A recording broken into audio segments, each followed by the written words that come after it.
De retour donc sur l'intégration. On a vu dans le cours précédent simplement le fait que la quantité de matière sous une courbe s'appelait l'intégrale donc de la fonction entre deux bornes a et b. Voilà, donc important l'écriture, donc intégrale de ab de f de t dt ou f de x dx. Bien, on va en rester là pendant un tout petit moment, puisque maintenant on va s'intéresser, et on essaiera de faire le lien après, on va s'intéresser à ce qu'on appelle les primitives d'une fonction. Alors on va sauter cette partie-là du cours, qui est assez complexe, j'essaierai de vous la résumer lorsqu'on en aura besoin. On va passer uniquement à primitives d'une fonction, ceci. Bon, alors les primitives, je vous en ai parlé déjà sans vraiment en parler, lorsque j'ai fait comme souvent au tableau, donc ce que j'appelais l'arbre généalogique des fonctions, avec la fonction f, qui donnait naissance, souvenez-vous, à la fonction f', qui donnait naissance elle-même à une fonction f seconde, dont on se servait pour la convexité, et qui pourrait elle-même donner naissance à une fonction en f tierce ou des choses comme ça. On va s'arrêter là dans la dérivation. Par contre, et ça va être très important, on va en fait remonter l'arbre généalogique, c'est-à-dire qu'on va se poser la question de l'existence d'une fonction grand F. Alors elle, on la notera donc F majuscule, c'est très important la différence majuscule minuscule, donc elle sera notée F majuscule, et elle symbolisera la fonction qui, si on la dérive, donne la fonction F. Et on appelle ça une primitive. Une primitive.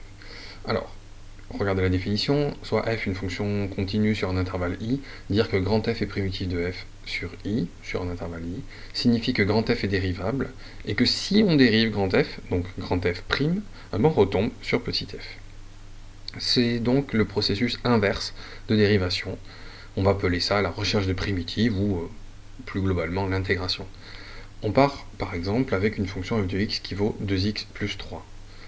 Qu'est-ce qu'on doit mettre dans grand F de x pour que, en dérivant grand F de x, on tombe sur 2x plus 3. Donc je vous laisse y réfléchir. Est-ce que vous connaissez quelque chose qui, lorsqu'on le dérive, donne 2x? La réponse est oui, on connaît, c'est x au carré. Lorsqu'on dérive x au carré, on sait que ça devient 2x, donc ça va nous donner ces morceaux-là. Il faut aussi plus 3. Alors, qu'est-ce qu'on peut rajouter ici? Quelque chose qui, lorsqu'on le dérive, donne 3. Ben, ce sera 3x. Donc, je vous propose comme primitive de 2x plus 3 la fonction grand F de x qui vaut x au carré plus 3x. Comment est-ce qu'on peut savoir qu'on ne s'est pas trompé? Ben, il suffit dans sa tête de redériver ce truc-là. Si je vous donne ça à dériver, c'est facile, vous savez le faire. X au carré se dérive en 2x et 3x se dérive en 3. On a bien donc 2x plus 3. On a trouvé une primitive, grand F, je dis bien une primitive de petit f, parce que grand F' de x, ça vaut petit f de x. Bien. Voilà le théorème dont on va se servir. Toutes les fonctions continues qu'on va avoir auront des primitives. Bon, ça c'est bien pratique. Pour nous, toutes les fonctions auront des primitives. Il n'y aura jamais ce problème de primitive qui n'existe pas dans les fonctions sur lesquelles nous on va travailler. Ça c'est très important. Si on a une primitive, alors on peut en fabriquer une autre simplement en rajoutant une constante. Ça reste encore une primitive. Par exemple, vous allez comprendre. Si je prends x au carré plus 3x, qui est bien donc ce que j'ai trouvé tout à l'heure. Ça, je sais que si je dérive ça, ça va donner 2x plus 3, pas de problème. Je peux lui ajouter une constante, et par exemple, je vais ajouter 2020, parce que j'ai envie. Si j'ajoute 2020, la fonction n'est plus la même, attention, hein, grand G de x, c'est pas la même chose que grand F de x, mais par contre, en dérivant, qu'est-ce qui se passerait? On peut l'écrire, ça, ça, et ça.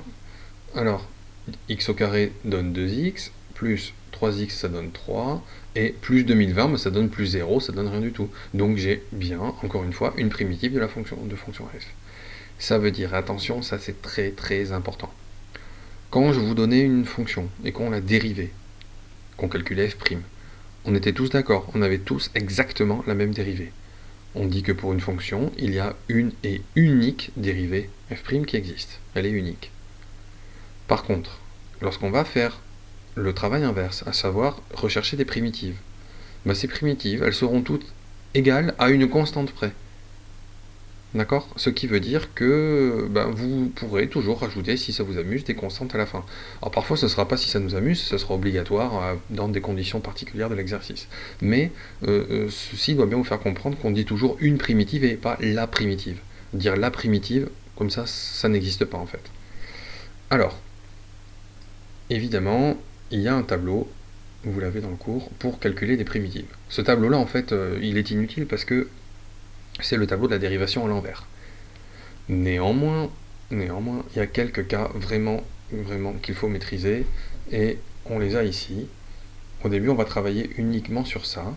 Donc, la fonction kx associe x, sa primitive, c'est 1 demi d'x au carré. Pourquoi? Parce que le x au carré ici, lorsqu'on le dérive, il va tomber 2. Et le 2, il va venir ici se multiplier au 1 demi, et finalement, ça donnera un seul x. Pareil, ici, la primitive d'x au carré, c'est 1 tiers de x au cube. Pourquoi 1 tiers? Parce que le 1 tiers est là pour accueillir en quelque sorte le 3, qui à la dérivation va tomber, ça donnera 1 tiers fois 3x au carré, et le 1 tiers fois 3, le 1 tiers fois 3, ça donnera 1. Donc pour trouver la primitive d'x au carré, il faut mettre un 1 tiers de x au 3. Et ceci se généralise sur une formule qui va être quasiment la seule à savoir et la seule à comprendre, c'est celle-là. Si on a x puissance n, la primitive c'est 1 sur n plus 1, x puissance n plus 1. Alors on va la détailler avec nos notations habituelles. Donc là, x puissance n. Et puis je vais essayer d'écrire ce que devrait être ici une fonction pour pouvoir la dérivation tomber sur x puissance n. Alors, parlons de degrés. Vous avez compris que quand on dérive, le degré baisse de 1. Ça, lorsque je vais le dériver, ça va donner du n puissance x puissance n-1. Quand on dérive, le degré baisse de 1. Ça veut dire que quand on intègre, quand on calcule une primitive, le degré, au contraire, augmente de 1. Donc là, ça va donner, lorsqu'on cherche la primitive, il faut forcément partir avec du x puissance n plus 1. C'est obligé. Vous comprenez? Puisque c'est le travail inverse de la dérivation. Sauf que, si je garde ça comme ça, si je décide de dériver x puissance n plus 1, en le dérivant, ça va donner n plus 1, je l'écris ici, n plus 1 fois x puissance n.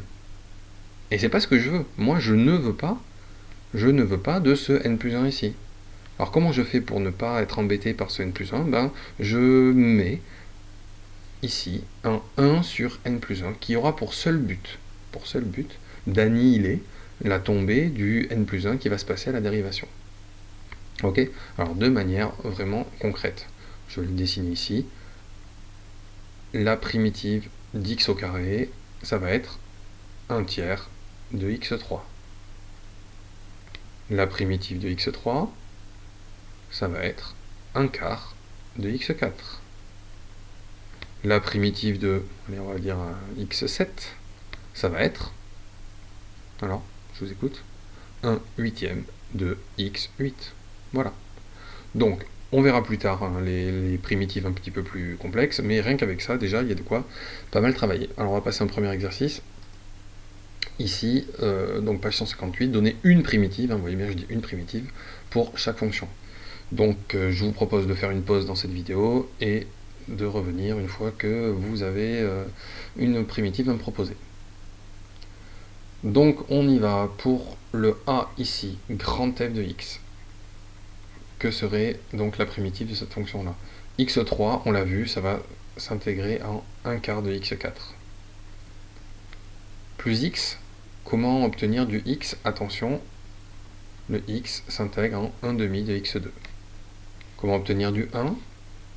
Avec du x. Si vous avez des doutes, redérivez-moi tout ça. 1 quart de x4, si vous le dérivez, ça fait 1 quart fois 4 de x puissance 3, 1 quart fois 4, ça disparaît, il reste juste x puissance 3. Pareil ici. Ici, si on dérive x, ça donne 1. Si on a envie d'être original, on peut donner ici, on peut mettre une constante parce qu'elle nous plaît bien, on va dire plus 1789. Bon, on n'est pas obligé d'être original, on peut mettre aussi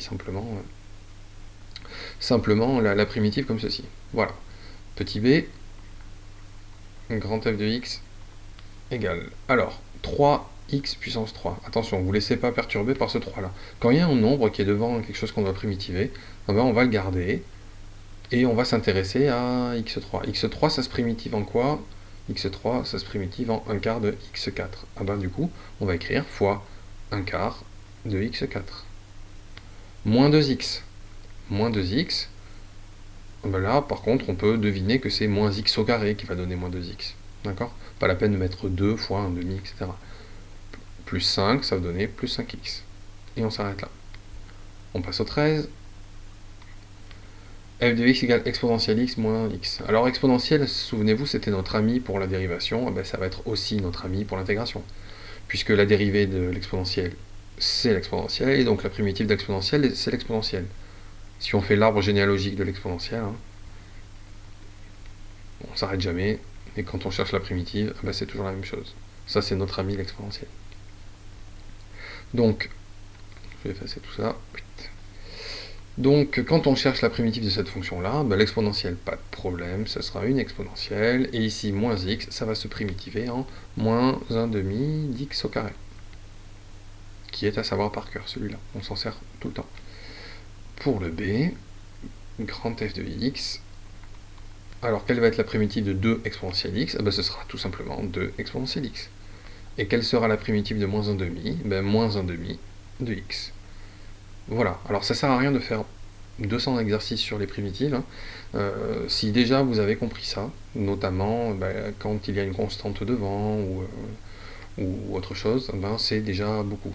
Donc je vous donne rendez-vous dans Moodle sur un QCM à faire pour vérifier que vous avez bien compris ce que sont les primitives. A bientôt.